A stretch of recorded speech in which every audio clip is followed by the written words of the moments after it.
الاستيميشن هندسه مم. دي كان معدني فيها كتير قوي يعني بصراحه.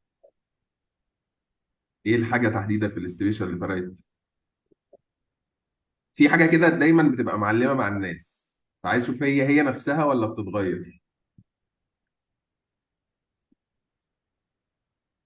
كحاجه معينه يعني.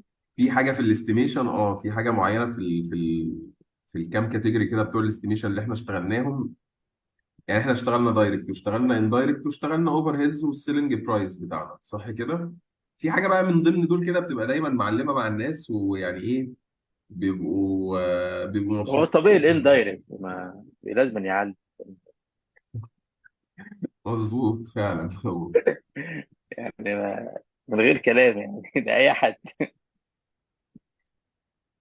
يعني الطريقه بتاعت حساب الاندايركت كانت سهله، ويعني اه انك كانت تقدر سلسه يعني قدرت توصل لي بصراحه. وتقدر تحسبها لاي مشروع عندك ببساطه، من غير ما اكيد اكيد.